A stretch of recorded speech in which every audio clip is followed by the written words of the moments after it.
Okay, well, I'm back for the moment. I'm not streaming on Twitch right now. We'll see if that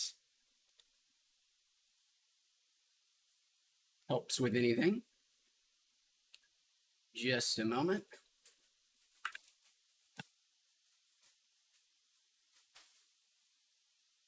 Okay, yeah. I'm hoping that is going to take care of it, but we will find out together. Um, Sorry about that, everybody. I think I got it taken care of. Apparently my 2 gig internet connection is a little clogged up with stream uploading to 2 places at one time. Seems sus, but well, cool. Thanks, Dr. SJ. And really, Dr. SJ, this is going to be 2 bags for you. I finished this one while you were gone, while I was gone. We'll get a second one for you as well. GTR0, welcome back, man. Good to see ya. Thanks for joining us today.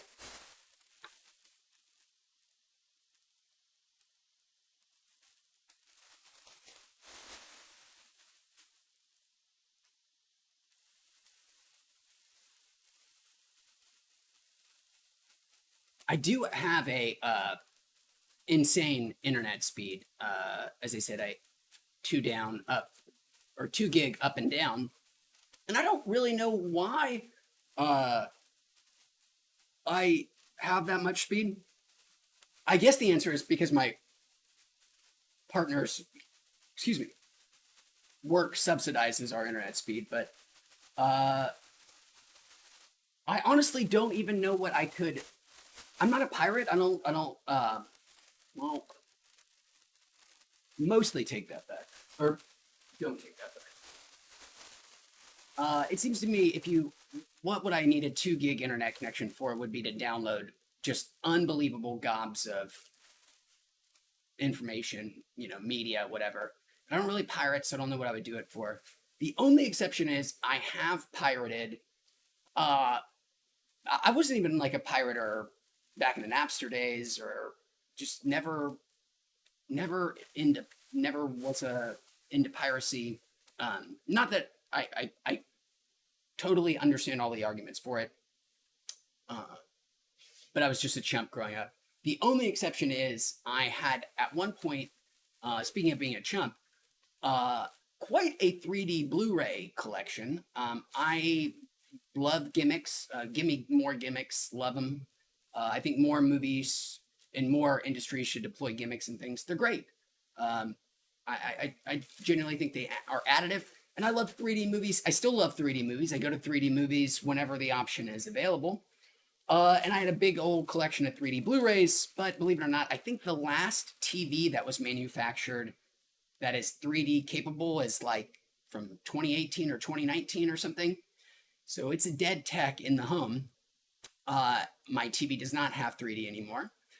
And the only way to watch 3D Blu-rays for me is on my lots of different VR headsets, and which I love doing. So I've pirated a lot of 3D Blu-rays, most of them which I owned or own, but which I guess at that point is more gray. But I definitely have never owned Avatar on Blu-ray and own the pirated 3D Blu-ray. Haven't watched it. Haven't watched Avatar since it came out in theaters way back in 2009. GTR0 says 3D is dead. I would say very true as a home technology, at least for now. I think actually some projectors still have 3D technology, but in terms of TVs, no, it's dead. It is still alive and well at the movies. I mean, any big giant blockbuster, Marvel blockbuster, or many studios, kids movies too, still put out 3D versions. Although I don't actually know what the splits are in terms of revenue anymore. For years, it was shrinking. The 3D market was shrinking and shrinking. I assume COVID had even greater deleterious effect. No, shh, dog is whining. 3D Blu-rays, where were we? Yes, but I love those gimmicks. They're great. Tony, welcome back, man. Tony, I think I saw you on the premiere. Thanks for joining us. No. Go lie down. Go lie down, buddy. Chill. All right. I might have to kick him out. Real quick, back to gimmicks, 3D, all that fun stuff. I have done this rant many times before, but it feels like a good and fun time to do it again. And very quick before we get into it, I'm hoping that Avatar 2, whenever it comes out this December, theoretically, will get people reintroduced and interested in the ideas of 3D, but even more critically, high frame rates. So if you remember way back when, in the heady days of 2012, 2013, whenever it started, the Hobbit movies, Peter Jackson released them in 3D and in certain markets high frame rate, and people hated it. Well, those were the only good things about those movies. Admittedly, it took a while for you to get used to it. And what it was is, as we all know, movies are shot in 24 frames per second. Every cinema experience is 24 images a second. Peter Jackson said, we can do better. Things will look, smoother, blah, blah, blah, and so on and so forth. We're going to go high frame rate for The Hobbit. We're going to change it up. And people hated it that saw it. They accused it of looking like a soap opera, which it did. But that's just because it looks different. It looks smoother. It doesn't look as the same you've always experienced movies as, and a lot of people, again, recoiled at it, and it went away for many years. James Cameron has apparently been working on high frame rate tech since Avatar 1. It's going to be its big sell piece, not the 3D, which will still be there, but the combination of the two this time. And I've got to say, more power to him. I like The Hobbit and high frame rate. And I actually think now is the time. Let's do it, movies. Let's just up the frame rate to 60 frames a second. Let's just do it, which I think is what Avatar 2 is doing. So many people now watch so much media that is above 24 frames per second. If you play video games, you're probably playing them likely at 60 frames per second. A lot of content on YouTube is at 60 frames per second. Of course, now most people's phones do 90 or 120 frames per second. So the idea of super high frame rates are, we're just more used to them in general. Of course, we're not used to them at the movies, but I think we could get there. And like, I don't know about you, when I watch an action movie now, and after I've been in the high frame rate world for so long, playing games at 144 hertz or whatever, much higher than that just movies in intense action sequences now just look choppy to me. They don't look great. And we could do better. We could just have a higher frame rate and make the motion smoother. And what has convinced me of this is not The Hobbit. It's actually an even worse movie, from a man who should also know just as well as Peter Jackson that what he was making is a clusterfuck. But it is a movie where the technology shines more so than I think The Hobbit. And that is the god-awful Will Smith movie from 2019, Gemini Man. I promise I'll be done with this rant soon. John Edwards, welcome, John Edwards. John Edwards says he's only seen Avatar once, and he would definitely see it in theaters with the 3D. It's the only way I've seen it. I have a whole long Avatar spiel, which I may go back to, but again, I have not seen it since it came out the first time. May end up having to rewatch it. Welcome, Rhode Island Hiker. Glad to see you again. let's finish this second bag for Dr. Smegma Jones, and then I'll get into my Gemini Man. Gemini Man, a god awful, terrible Will Smith movie directed by Ang Lee, Ang the Ice Storm, Ang the Life of Pi Lee. Terrible, terrible movie that I saw twice in theaters, and I don't. I've seen a lot of 40X movies, which are like the movies where they have the seats that rumble and they make the stuff smell and they shoot water in your face and all that shit. It was not as thrilling as what I saw with Gemini Man in a Dolby theater. Let's finish this bag, get a dab going, and I'll talk about it. Truly something that was like, okay, yeah, we've got to up our technological game at movie theaters, thanks to the terrible movie Gemini Man.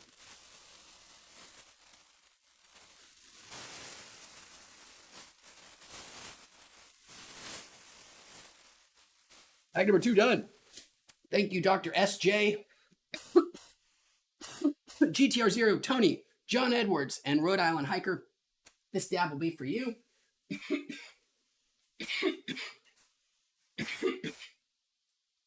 Seriously, though, I want to be very clear before I go on my next little rant. Don't watch the movie Gemini Man. It's awful. It's a movie about where Will Smith fights a digitally de-aged clone version of himself. So it's 50-year-old Will Smith fighting like 25-year-old Will Smith, which looks pretty good, the de-aging tech. Dumb movie. It's even worse than it sounds. Even dumber than it sounds. And the only reason you should ever watch this movie is if you get the experience, the opportunity to see it in 4K, 3D, 120 frames per second, which is the way that I got to see it in a Dolby theater twice. I'll tell you about it in just a second. If you do have that opportunity, though, run to your theater to go see it.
Rhode Island Hiker has seen Gemini Man.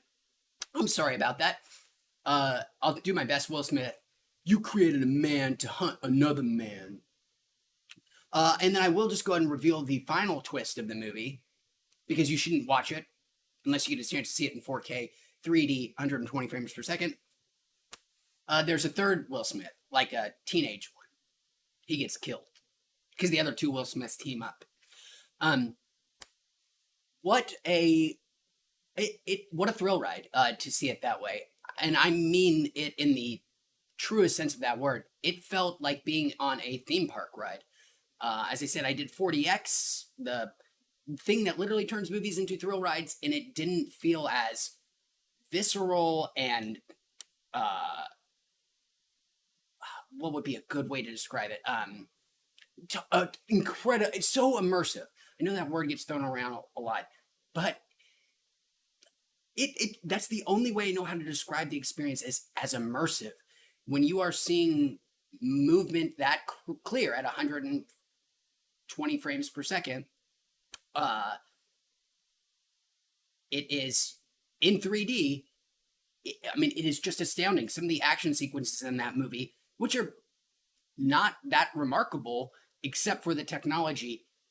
I mean, it was like I was like 7 again, being at the movie theaters, like grappling onto my armrest, like white knuckle, just so invested on what was happening on the screen in front of me, which was awful, just garbage shit. But it, I mean, my eyes just were like, couldn't believe what they were seeing. It is, I mean, Peter Jackson kind of fucked us by introducing everybody to high frame rates at like 48 frames per second when it seems like you want the highest possible resolution. It does have some drawbacks in that in this movie, that a big high budget movie, and they would have to figure out ways to compensate for this. If there's a stunt double involved, 100% immediately. I mean, like, it's just so evidently clear when it's just not the actual actor. All that blurriness from the movement that you lose from the low frame rate is gone, and you can just tell night and day. I mean, just even more so than, like, when we got into the high definition era and things that started to look weird, that were never supposed to be so, with so much resolution, and now costumes look weird. It's even more off-putting in a way when you go high frame rate 3D, and actually shot and mastered in 4K, because most movies in theaters, while they may be shot in 4K, are actually mastered in 2K, and then maybe up-resed, which is so weird to me. But this movie actually was shot and displayed in 4K, so it just looked just unbelievable. And Dolby theaters are amazing, the best, image technology on the planet. Utter dog shit movie that I saw twice in a week, because I don't know the last time I've been that dazzled by, like, technology. Seeing something in front of you and just being like, wow, my eyes just don't believe some of what, like, they're having trouble.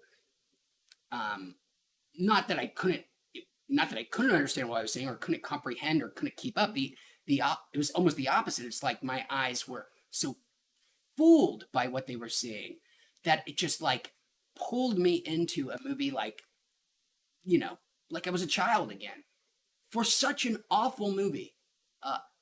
If you, I really wish AMC or whomever would just throw that thing out every 6 months or so as like a, hey, come check out how amazing the technology can be. Let's get hype. It's that worthy of seeking out. Gemini Man, if you can see it in the top tier experience. Do not watch it otherwise. All right, rant over. Sorry. John Edwards says, it sounds pretty bad. It is terrible. GTR Zero asks, do you prefer edibles or vaping? Just curious. Edibles for sure. Edibles are my favorite kind of weed consumption method. Bar none. That's actually what weed started as, was exclusively edibles. I don't do as many edibles as I did when I first started. I still do them a couple times a week, but don't focus on them as much anymore. But if I am aiming to get nice and high and enjoy a relaxing evening, edibles it is. Vaping would be number 2 for me. Specifically the Volcano. After that, it might be another couple of notches in another vaping product. After the Volcano, I probably like flower the most. Although I don't really do much flower anymore. In terms of, like, lighting it with an actual ignition source. Sea-Dog, welcome back. Sea-Dog says, good day, Mr. Wheats. What did you think of the movie What Dreams May Come? Interesting question. What Dreams May Come, that is the Robin Williams movie about the afterlife? Is that correct? And if so, I saw it, I think, when I was in 5th grade, and had kind of, I don't know if I've seen it since, Um, I thought it was, and I know this is going to be impossible for somebody who seems like they're in fifth grade, but I just had a really hyper defined sense of like cringe at a very young age before I even knew what the term was. I kind of found like some of what dreams may come treacly. Like I think it ends in a very well, it has kind of a hopeful ending, but not overly schmaltzy. However, if I'm not mistaken, oh shit, the parts in the movie where he is in hell searching for somebody, I found those quite fucked. I always like seeing people's visions of hell, and how much they seem to reflect back on the person who is envisioning hell, um, uh, in all its many, many, many, many different incarnations. Um, but it was a fun movie to ponder way back when. It's it has all that. Man, Sea Dog P. I have not thought about the movie What Dreams May Come in so long, and now I'm kind of, as I'm remembering, I'm like, wow, that was such an odd. I can't believe this was made big stream main budget movie about suicide and the afterlife, and it had that amazing like watercolor heaven paint scheme. Um, and I guess I don't know. I should actually watch it again. I would be curious to know, curious to see how it would hit as an adult. Um, I'm curious whether it moralizes and where it comes down on the topic of suicide. Uh, I I tend to find like moralizing about suicide very distasteful. Like, and I know in the movie, I think somebody is sent to eternal punishment for killing themselves. But I'm not sure if that was what the point is. In my mind now, thinking about it after not even remembering it existed for 20 years, it seems so, I don't know, compelling or like, man, I should go rewatch it. I can't believe it exists. A big budget movie about the afterlife, suicide, dark, deep questions. Huh. Anyways, I didn't anyways. Rhode Island Hiker says the new Predator movie looks pretty good and it's on Hulu. I am very excited. I think it comes out at midnight tonight. Uh, everybody, all the reviews, I haven't read anything other than sort of the top consensus, which is without a doubt the best Predator since Predator, which isn't really saying anything. Although Predator 2, I think, deserves more credit. It's better than it's remembered. But I am very excited. I one time can say, as a matter of fact, this would have been years ago. This would have been before 10 Cloverfield Lane. The director, Dan Trachtenberg, who used to do a very early web series, web like culture series called, oh shit, what was it called? Fuck, oh my god, I can't remember the name of it now. Totally Rad Show, the Totally Rad Show. He was a host years ago on this thing from the mid-aughts that I used to watch, and still follow the careers of these guys quite a bit. It's just the internet show, Totally Rad Show. And he went on to do a Portal short. He made a Portal short film that was super, super popular and then was given the 10 Cloverfield Lane thing like 5 years ago and was such a surprise hit out of nowhere. And then Danny T was a hot commodity. Anyways, years before I think Cloverfield Lane, there was a time where Dan Trachtenberg responded to me on a forum that we both went to on occasion. So I feel like I can say with confidence that I know and am good friends with the director of Predator, the new one on Hulu, because he one time did respond to a post I made on a forum more than maybe just a decade ago. So if you're out there, old Danny T, call me, bro. Let's hang out again. I am very excited about the movie, though. I think he's a real talent, that Danny Trachtenberg. He also directed, I think, the pilot of The Boys. So very much looking forward to it. Predators. What the fuck happened with the last Predator movie? What the fuck happened with the last Predator? That's such a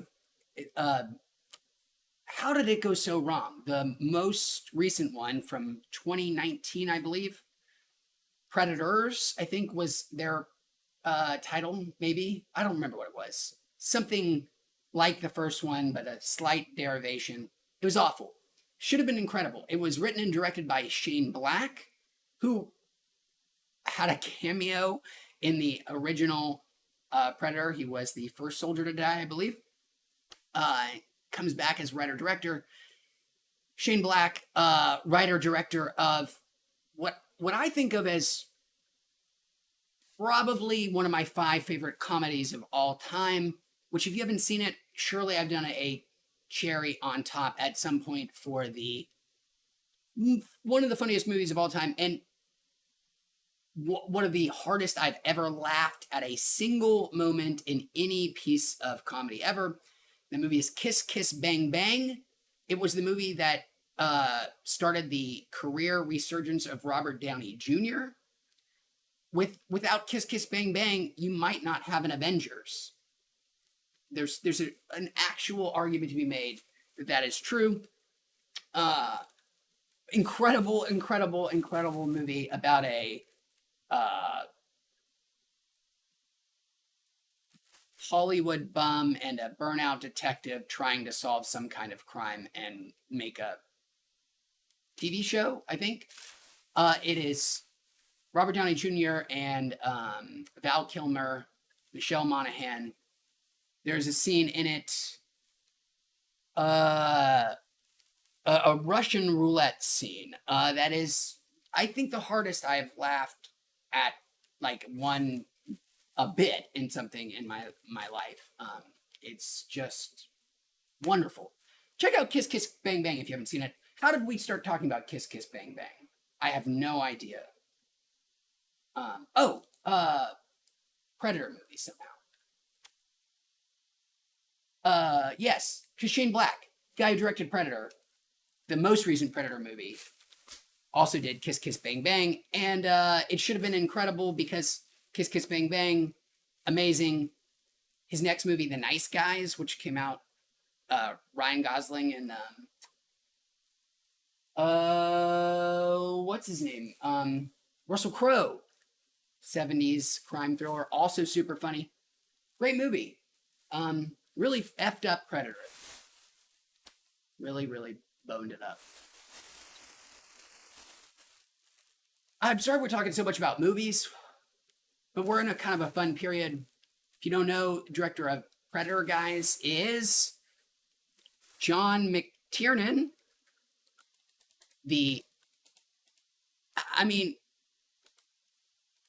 One of the most influential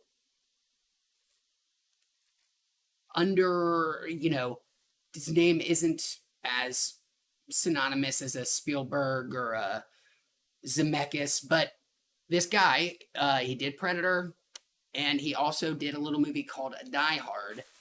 Then he went to jail for a long time for some really weird shit. All due to a movie as well. But John McTiernan, if you're out there, I hope you come back and make something good. But yes, the guy who did Die Hard also did Predator. And if you if you're young, or if you're my age and you just somehow never listen to all those people annoyingly telling you, you've got to watch Die Hard, you've got to watch Predator. They're actually really great, and you've managed to avoid them because you've taken them up their suggestions so many times in the past and realized their suggestions suck.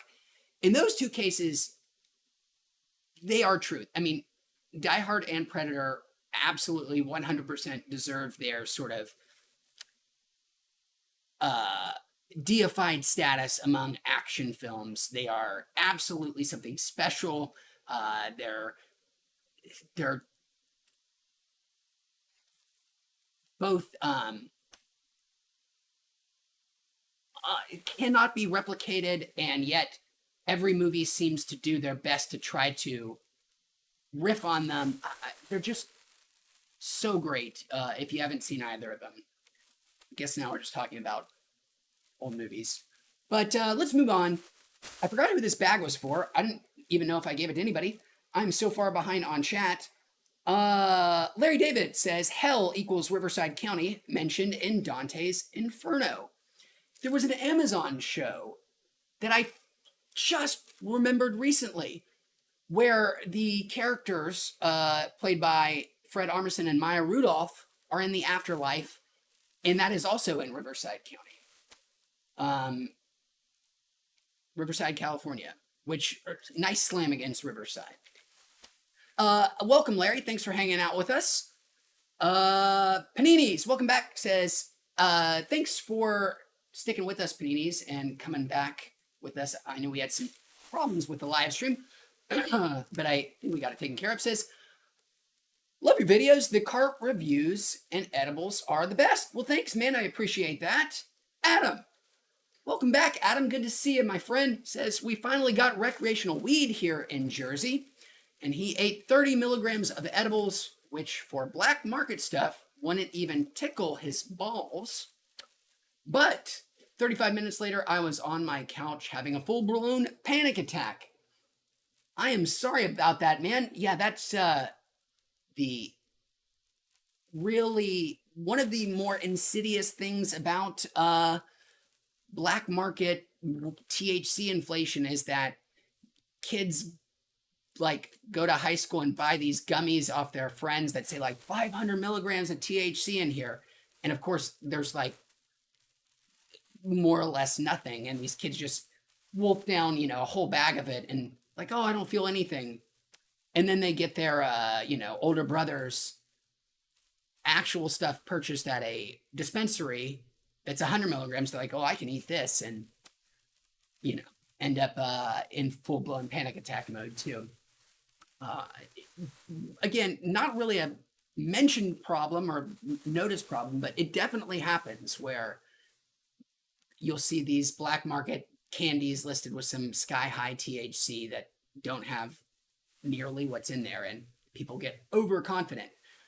But I'm glad, Adam, that you have recreational in New Jersey, and I'm happy for you as well, knowing that you're going to get nice and high off a tiny little bit of edible if 30 milligrams is enough to put you in the full-blown panic attack, which sucks for sure. Sorry you had to go through it, but I'm guessing, as you said beneath it, humbling to say the least, and certainly educating. I'm guessing you'll once bitten, twice shy, but you'll be able to tone it or hone it to your right dosage. Katie B, welcome back, Katie B. Thanks for joining us again. And it looks like we got Charlie Rico as well. Charlie, good to see you. DA4 Elements, 2 days in a row. Let's go. Well, thanks, all three of you. Actually, it looks like we had a bunch of newbies in a row.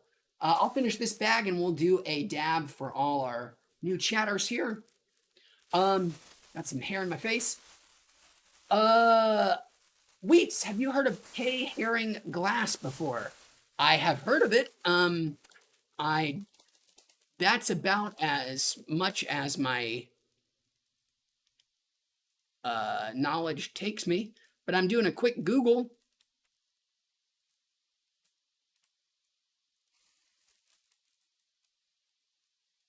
Oh, it's the art. It's the K Herring is the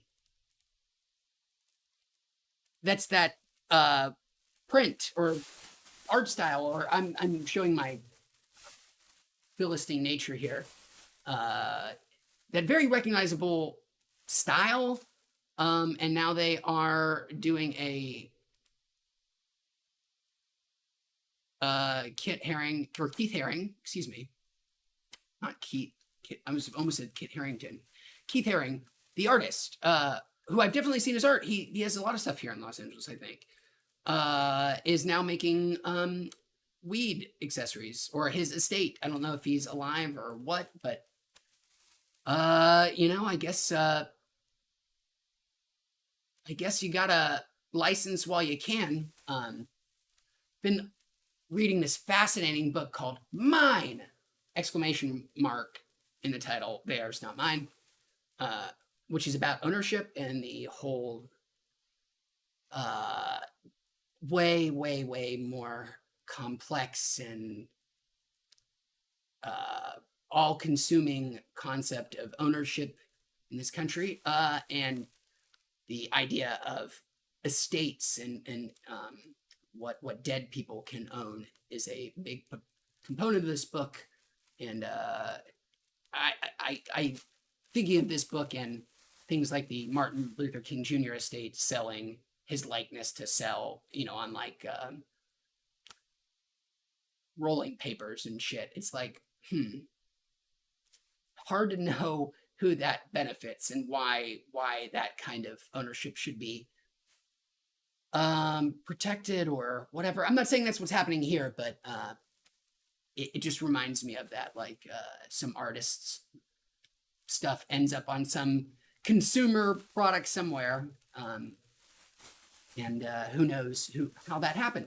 Anyways, I promised a dab and a finishing in the bag. Let's get to that.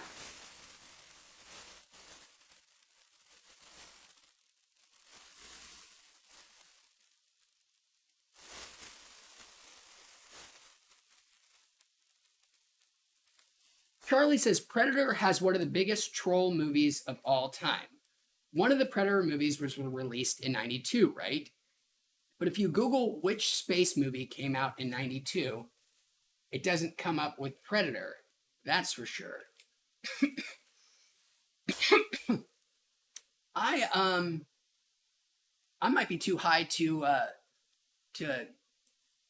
I feel like there was going to be a very fun prank played, but I'm not sure what the angle is.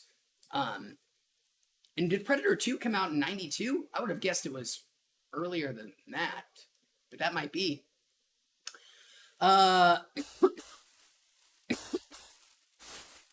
Danny Glover's still alive, right? Have we checked on him? He's still okay? That's going to be a sad day.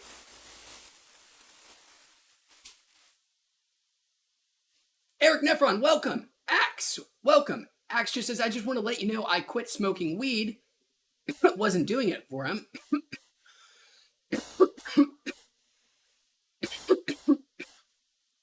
Well, Axe, I'm glad you made the decision for you. I hope your stopping goes well for you, and I really appreciate you hanging out with us, even if you're not enjoying the herb itself.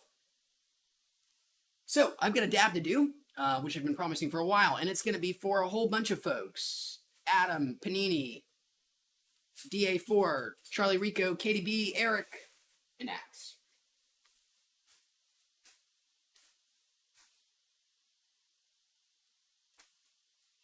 Still making our way through this gelato. It's 1 gram here.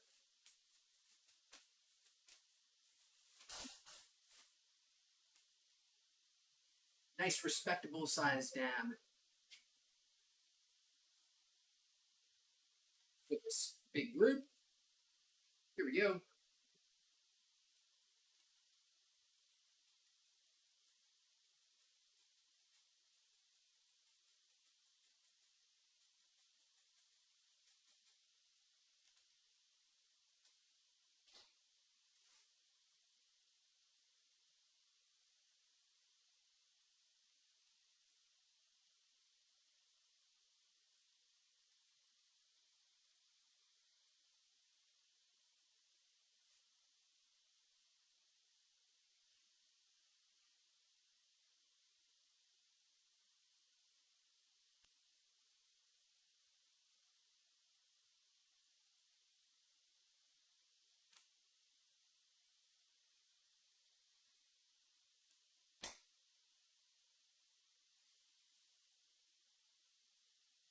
Nice.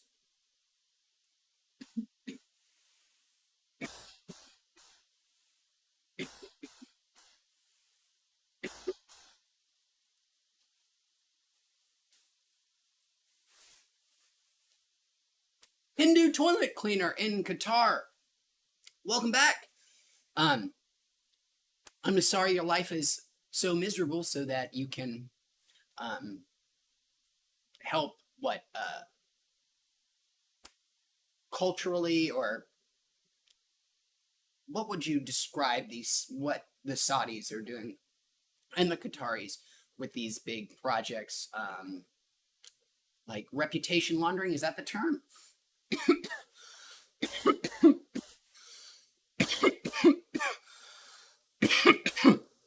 Hey, let us show we can put on these unbelievably massive public projects or public events, good events.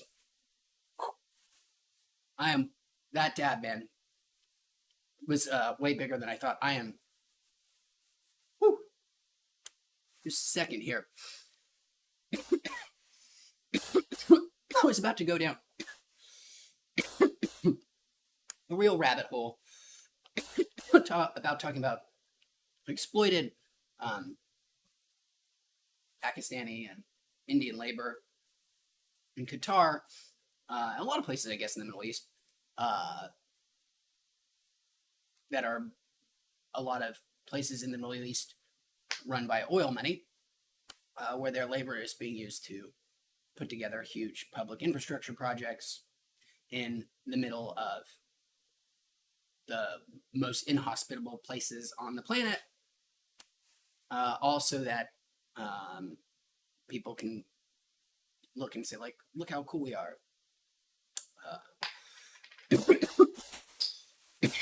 But I'm glad that you're here hanging out with this Hindu toilet. I'm I'm glad that they even let you watch something like this. Excuse me. Woo. Let's get to your comment though. Says, first thing in the morning, what do I see? A pile of sheet staring at me. Step out the house. What do I smell? Shit, that stinking too high hell. I didn't do the shit in the accent the second time. It was bad enough the first time. But that's a fun little ditty. Nonetheless, I love offensive little ditties. I guess it's becoming, harder and harder to say them, especially the more ribald ones. But as a kid, I loved little, I love vulgar rhyming schemes, ditties like that. When the weather is hot and sticky, that's no time for dippin' dicky. But when the frost is on the pumpkins, well, now it's time for Peter Duncan. As an example. Okay. Charlie says, don't Google it on Stream Weeds. It's generally the biggest troll 92 movie ever.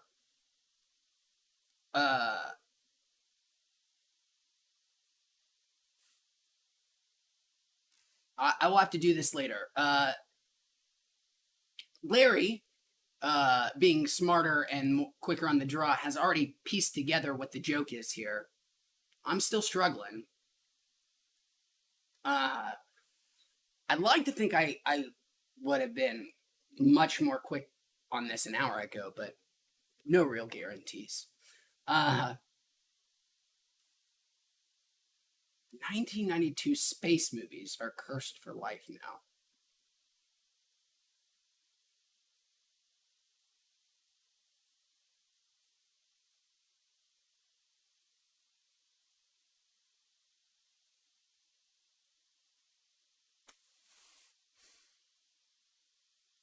Biggest Predator movie. Is it the movie where Bill Cosby becomes a ghost? Ghost Dad? Is that the biggest Predator movie of all time? Ghost Dad with Bill Cosby?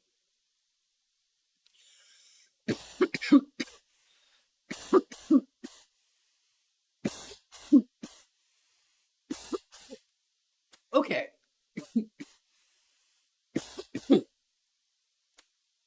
Moving on. Somebody throw me a lifeline here and give me a good conversation topic. Anything you want. Dealer's choice. Uh, save us all. Don't make me have to think about something to start spewing about. Uh, we can make it all easier on us if you just give me something.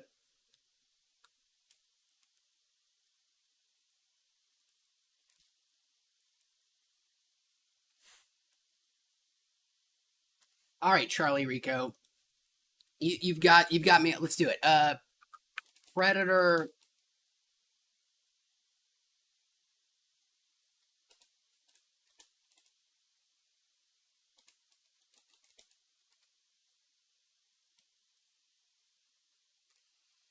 I well, yeah, Predator 2 is from 1990. But what was he saying? I can also.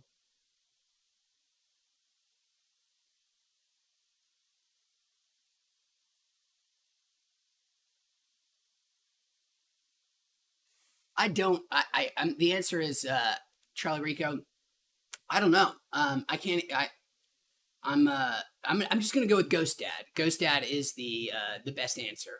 Um, it did I make up that movie? Is there a movie where Bill Cosby gets killed but becomes a ghost and like still helps his family from beyond the grave?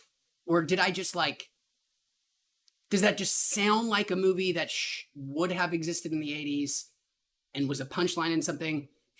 But surely there is a movie called Ghost Dad or something with that setup. Um,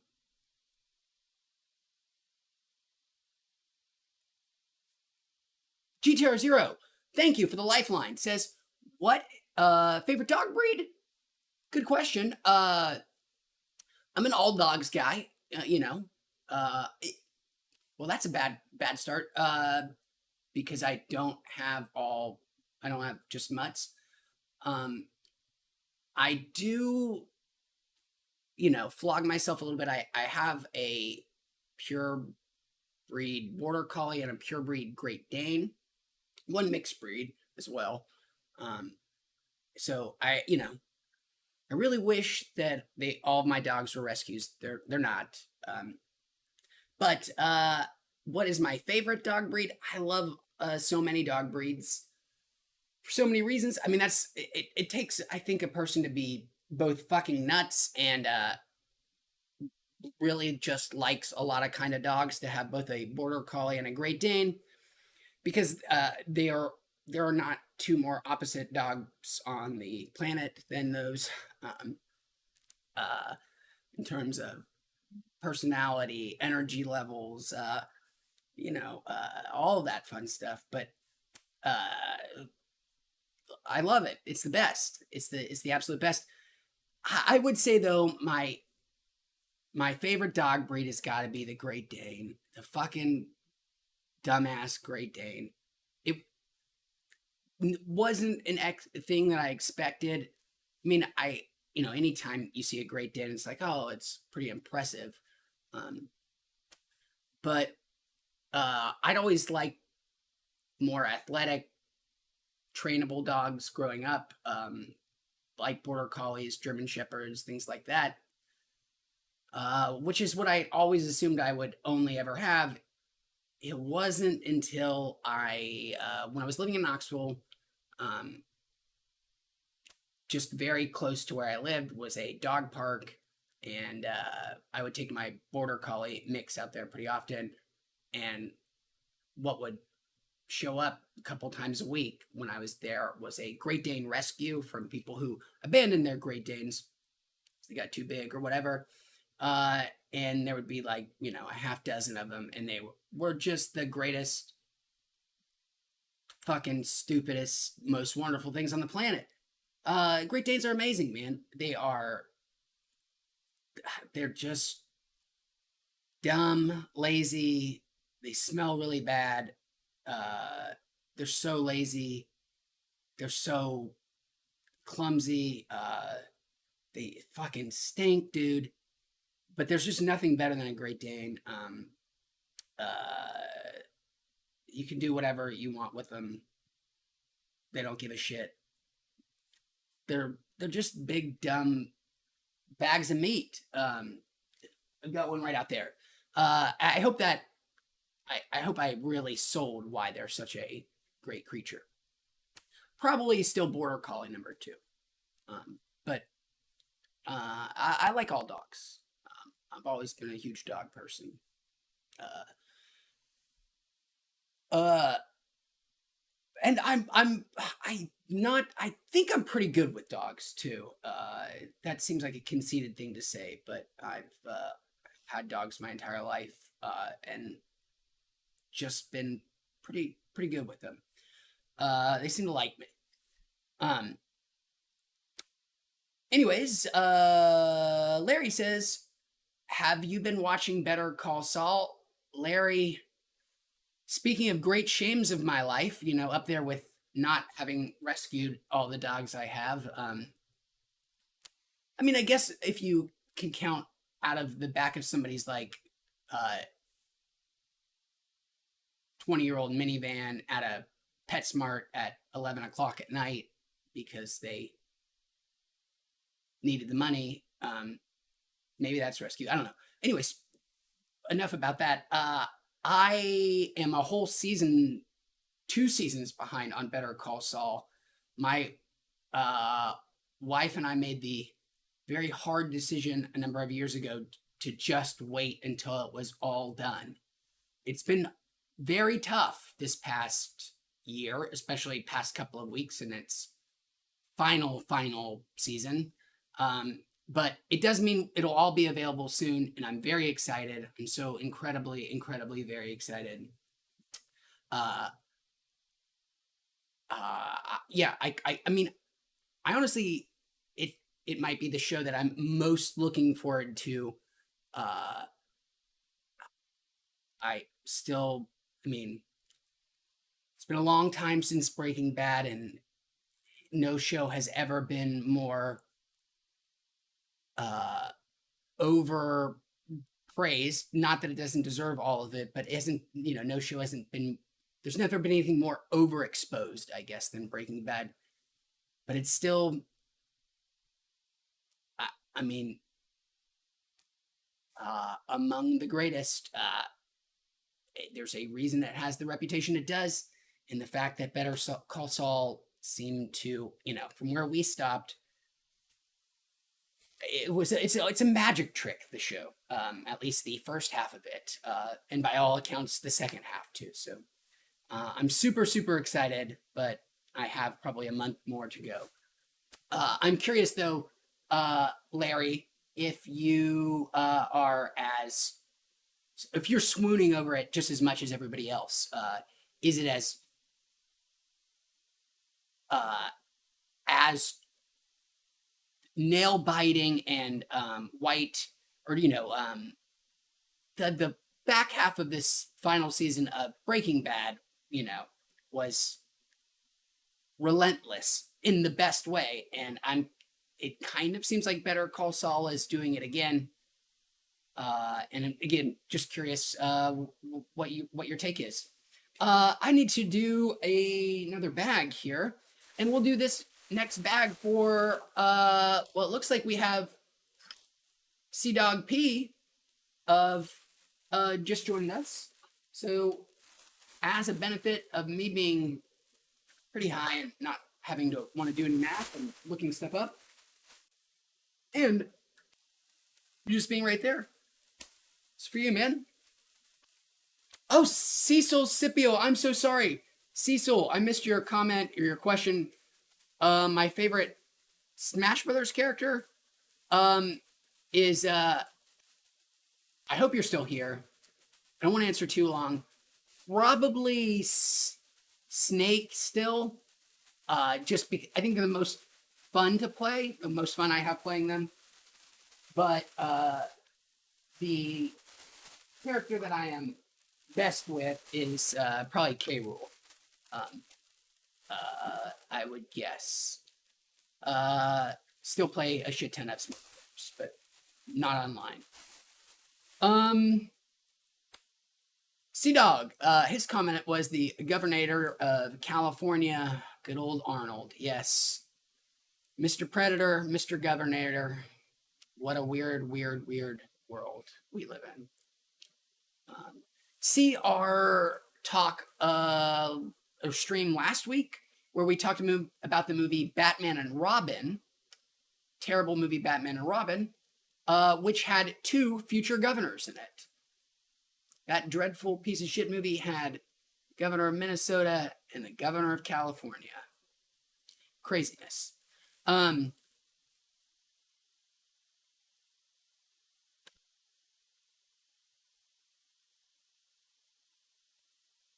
John Edwards drums. Morbius movie. Oh, that's about you. I was supposed to just get to comment on something. Morbius. I saw it in theaters. I have had AMC Movie Pass, so I see everything. Dreadfully terrible. As bad as all the reputation and every awful thing you heard about it is absolutely true. I found the bizarre internet resurgence of Morbius and the memification of it, for me, oddly endearing and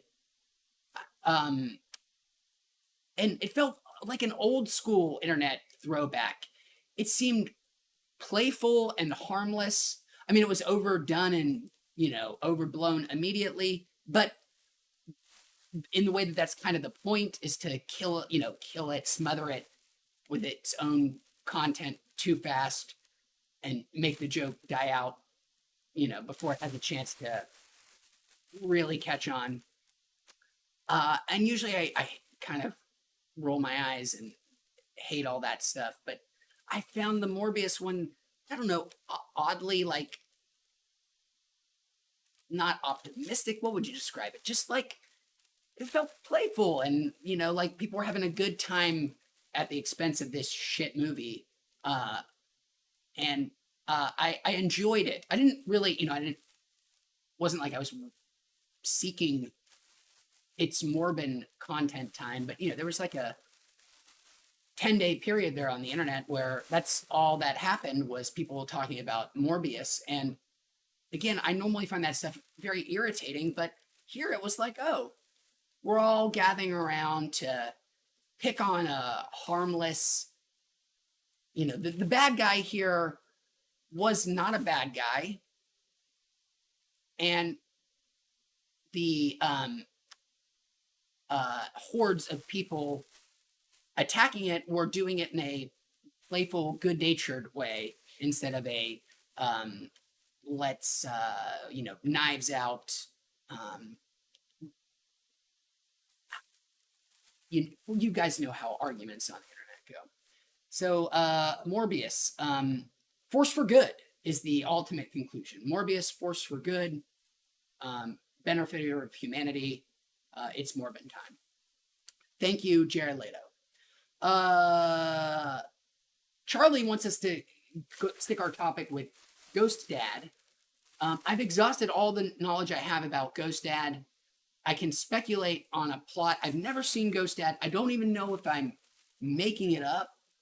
I once made up a movie, like, was convinced that a movie existed that was a joke I had made at one point, but then I internalized that joke so much that I had actually convinced myself that this was a movie until I looked it up and realized, oh shit, yeah, no, it wasn't a thing. You just made up this movie about a vampire detective as a joke, and then at some point a wire crossed and you really thought there was a movie about a cool vampire detective who lights cigarettes by sticking his finger out the window and catching his finger on fire, and then using his finger on fire to light his cigarette on fire.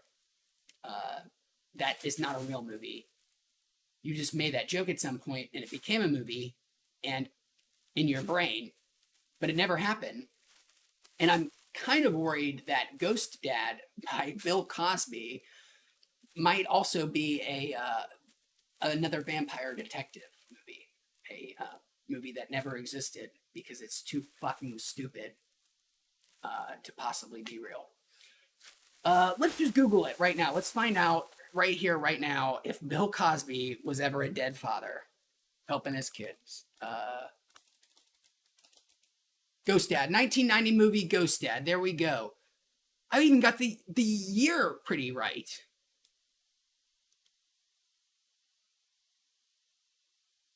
Ghost Dad. Here's the tagline. As you've never seen him before. Invisible. Holy shit, it was directed by Sidney Poitier. Well, it was a flop too. Cool. Ghost Dad. It exists. I didn't make it up. Sorry guys, I have let this really go to shit here.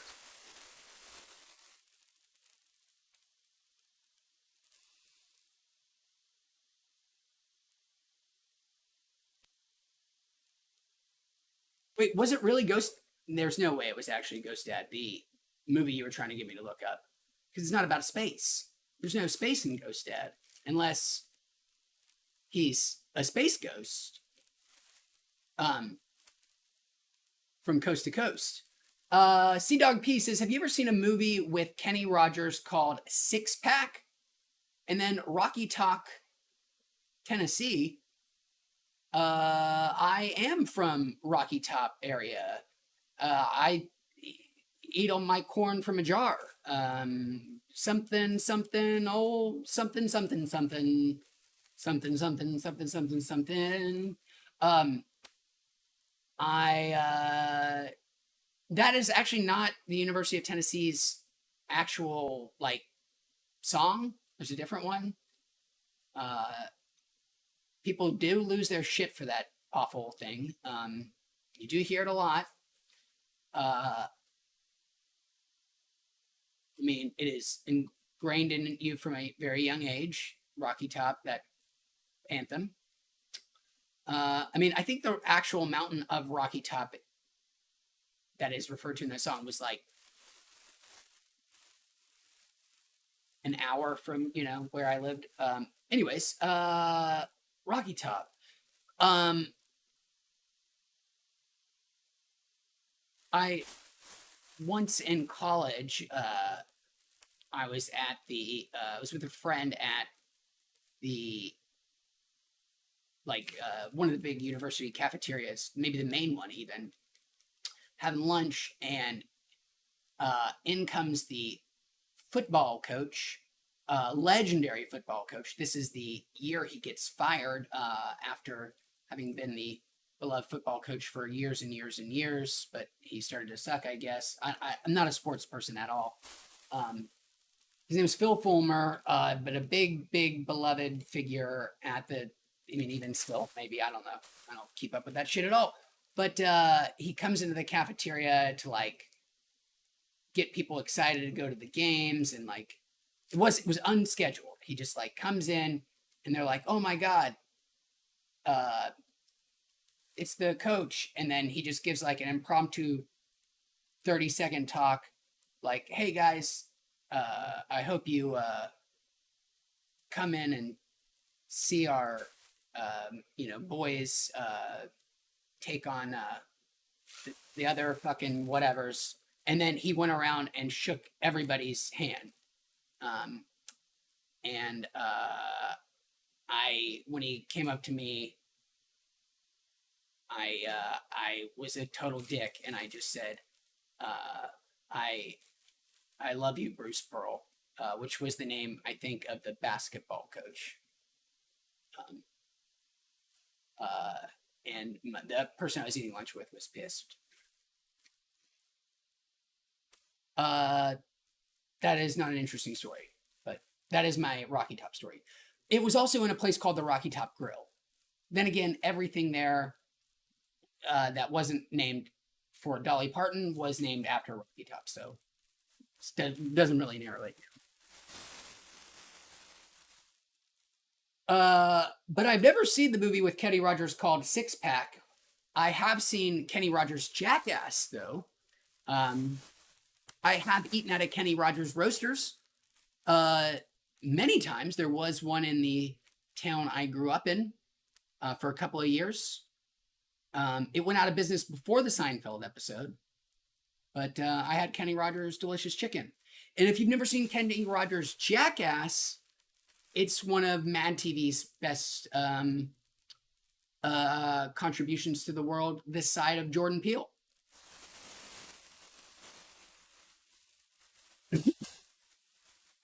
Eric knows the football coach, Phil Fulmer.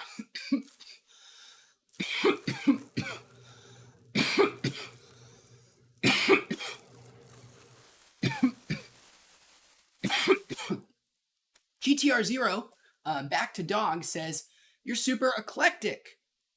I didn't think of myself as that way. I don't recommend anybody have the combination of a Border Collie and a Great Dane, unless you really like dogs and are okay with some very curious walks. The Great Dane, all my dogs are old too. The youngest one is 9, 8.5, I guess, to be pedantic. So, but the Great Dane is very slow. The others are not so slow. So, you got kind of dragging from one end and wanting to go faster on the other. And it's fun. I've always just wanted to film a walk of, because it looks pretty ridiculous with 3 dogs. I get so many people, especially after I had moved in Long Beach a little about a year ago or so. I get so many people who just come up to me and ask for my number or for a business card or if there's an app.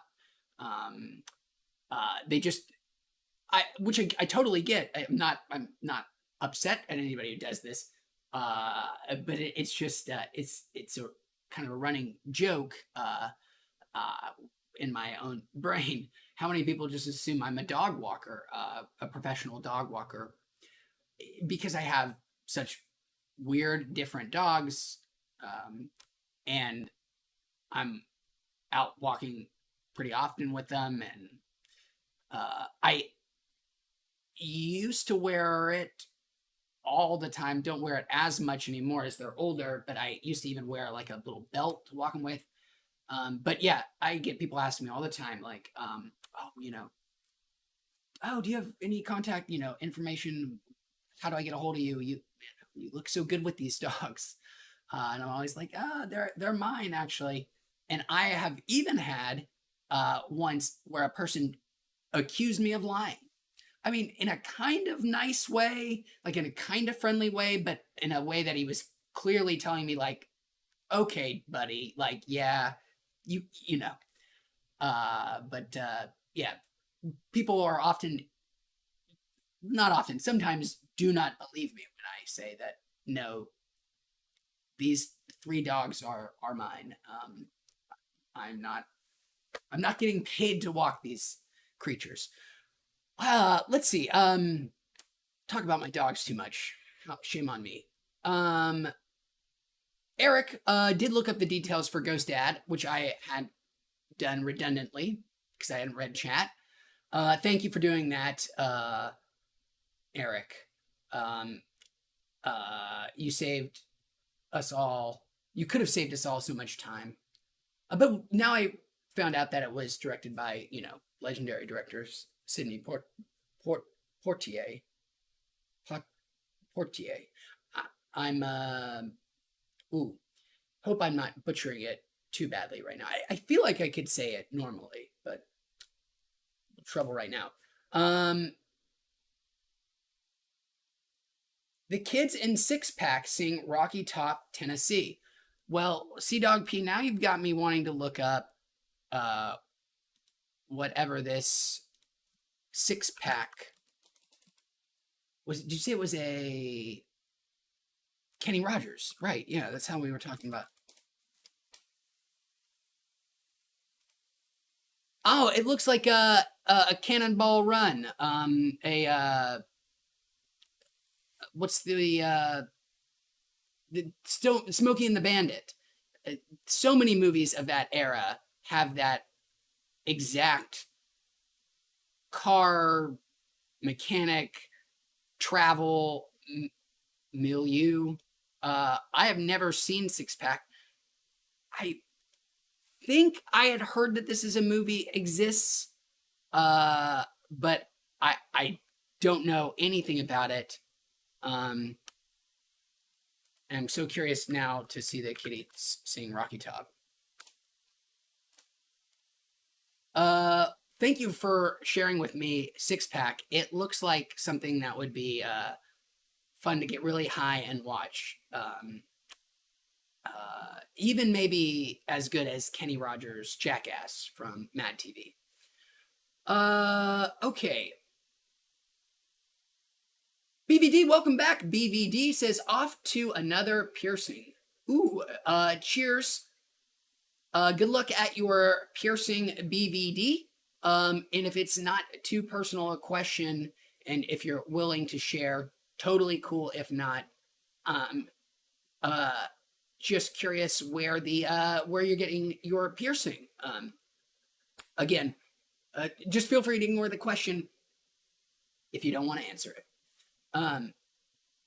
But there are a number of places where it can be done on the face alone. And another makes me think that maybe yours aren't exclusively in the ears, but that is making an assumption. Welcome. Either way. Carpe Bio, welcome back. Carpe says, yo, Wheats, I just got some Papa's herb from Cali. I'm in Arizona for $15 for a half gram. Well, that is a great deal. Carpe Bio. I picked up a 1 gram here for 26, but I would take 15 for a half gram any day. Spoiler of the Papa's Herb review, I think it's pretty good stuff. It is a cheaper, another budget product. And don't worry, we're going to be doing more expensive cartridges as time goes on. I've already shot some of them. But people always like the cheaper ones kind of do, so I don't know. Getting through those for now. Papa's Herb, though, is definitely one of the better budget ones I have done. So, little spoiler for that review. And glad you're enjoying it with us, Carpe. Eric says, at some point, the car has to do a jump. If you see, it's... Oh, boy. I just heard this fantastic phrase. Somebody described it as Chekhov's wrath, which is, of course, Chekhov's gun. If you see a gun in the first act, assume it's going to be used in the third. And of course, that gets generalized to anything, especially in movies where there's such an economy of time to tell your story. Anything you see in the first act that doesn't have any bearing on anything else around it, you can very much assume will come back in the third act in some way. And I heard that whole process described as Chekhov's wrath. And you are so right, though, that a car leaned on in a movie poster by a guy in a jumper is a gun, Chekhov's gun for that car being launched from a ramp at high speeds and coming out the other side miraculously fine. You know, who needs suspension? Who needs undercarriage?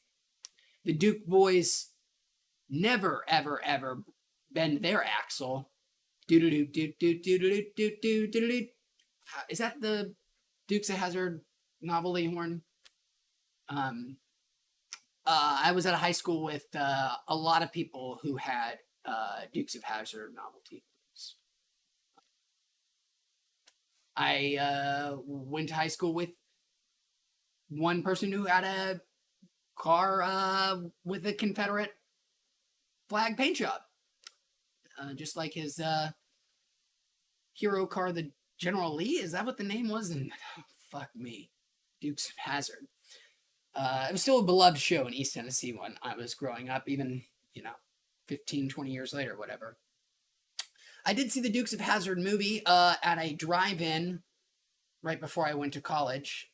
It was the Dukes of Hazzard, Batman Begins, and it was a triple feature.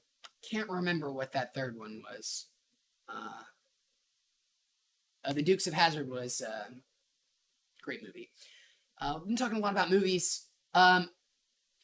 Let's go do ourselves a final wrap-up dab here for everybody who's been here with us. Get a little late. So appreciative to everybody who's been hanging out with us on the live stream, and of course it'll be for the premiere. But we'll do a final dab, maybe a final rant if we get a cool topic before I have to bounce. But let's take a look, get caught up for now. Tony says, got my N64 yesterday, a Japanese blue unit. Nice. I'm hoping a transparent blue. Or is that like the Pikachu dark navy blue? Bad Fur Day, let's get it. I hope you enjoy it, Tony. I hope you have some friends to play it with. As I was talking about that multiplayer, it really is fantastic. The single player is going to be so rough. It's great. I loved it at the time, but my God, I mean, even back in 1999, 2000, that camera was awful. Even then, I can't imagine how frustrating it's going to get. I think Conkers was a game that was so emblematic of one of the most frustrating things that video games has largely gotten past now, and that was as a design element. And I always called it juggling, and not like the fighting game aerial combat, but Conkers was awful for juggling. Like, you would get hit by one enemy, and then you would go in this like hit trip animation, and then by the time you would get out of that animation, another enemy would already come and be at you, hitting you, so then you would get stuck in that basically an endless animation loop. It's a little aside. It might be rough to play now, but it's going to be an interesting artifact.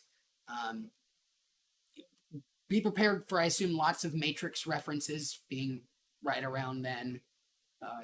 They couldn't help themselves in the year 1999, 2000. Inappropriate Matrix references galore. But I'm excited for you and your new blue Japanese N64. And I also do hope sincerely you get a chance to play some of that awesome multiplayer.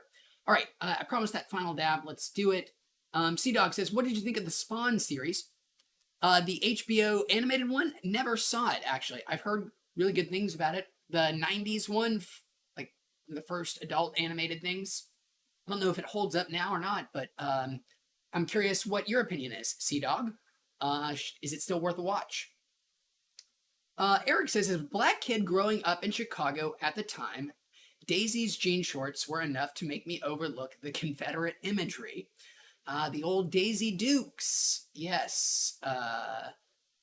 I think there were, hopefully some of my classmates that were into the old Duke boys and their shenanigans, not so much for the General Lee, but and Boss Hogg. I think that was the name of the villain, right? Boss Hogg. Holy shit. But yes, for those Daisy Dukes.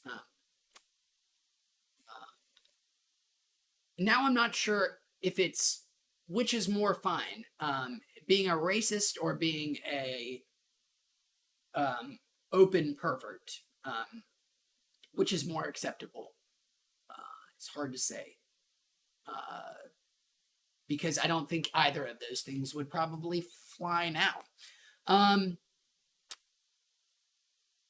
Tony, yes, his N64 is the translucent blue.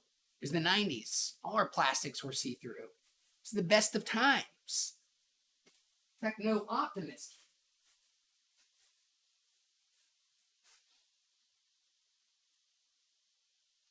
If you're seeing the guts of your electronics through a translucent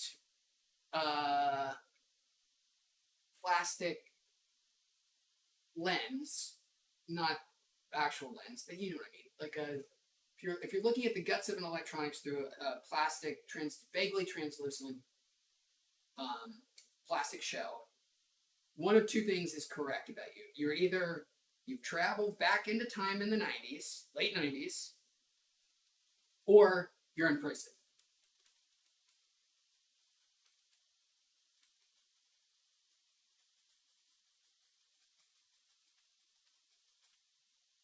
I hope for your sake it's the former and not the latter.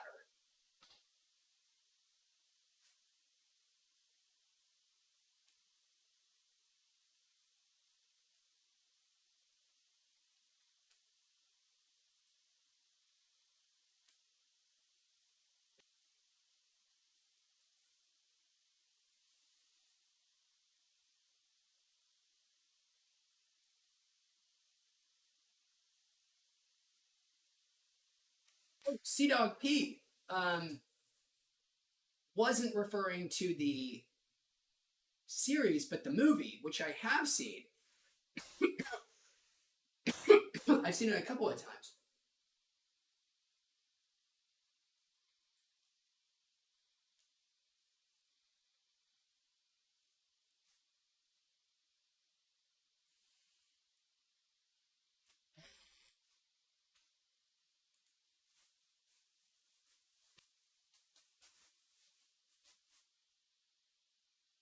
I guess our last hyper quick speed round topic is going to be the Spawn movie, which I've seen, saw when it came out, whatever year that was really impressed by it.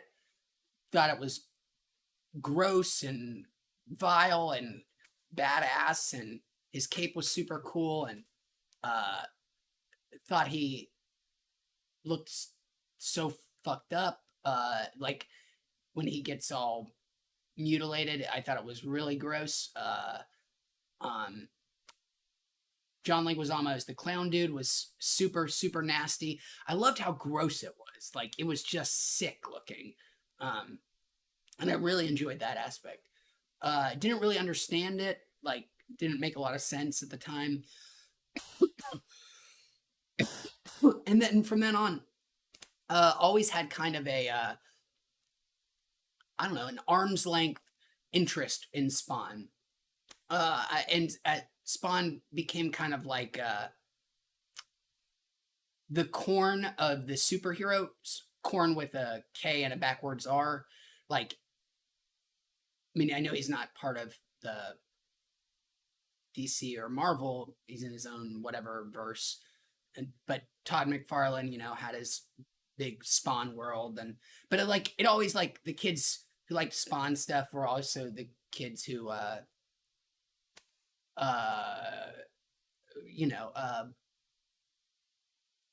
went to Hot Topic.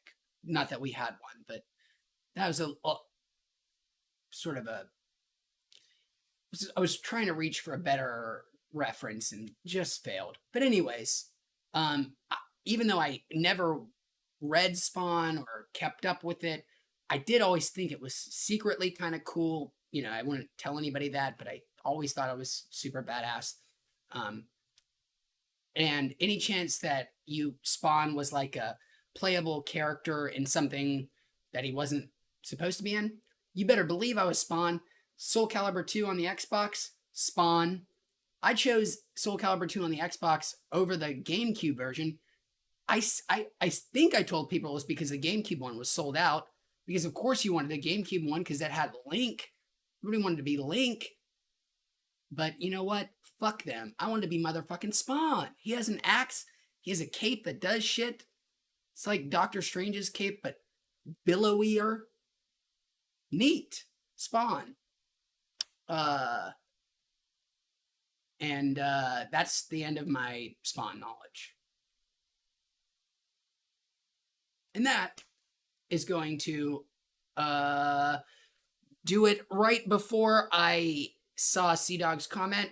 Fine with me, Sea-Dog P. He said thoughts on Joker 2 with Gaga as Harley, which I had seen as well. I still find it hard to believe what a cultural juggernaut Joker was, and there's no underestimating how big that and influential that movie was. That's Todd fucking old school goddamn road trip Phillips. I think, Joaquin Phoenix deserves all the credit for his performance. I think most of the criticisms of the movie are pretty valid. I wasn't a hater of the movie. Like I actually, enjoyed my 2.5 hours with it, but there's less there than Todd Phillips wants us to think there is. However, Joker 2, sure, I'm fine with it. I mean, that's all the kind of movies we're going to get. At least Joker was different from other superhero movies, if those are the only ones we're going to get. I like him a little bit different. I'm really worried about the rumors about it being a musical. I'm not a big fan of the medium genre, so we'll see. But I think you could put me at cautiously optimistic. Gaga was great in the fuck was Gucky. Gaga knocked it out of the park in that House of Gucky. Not a good movie though. She was pretty good. All right. Woo. So high. And it's been such a delight hanging out with everybody. Sea-Dog was going to throw us such fun topics. We had to stick around. That's really going to do it though, guys. Probably will not be back tomorrow. Certainly we will be back on Monday. I hope to see you guys, some of you guys then. It's been a blast hanging out.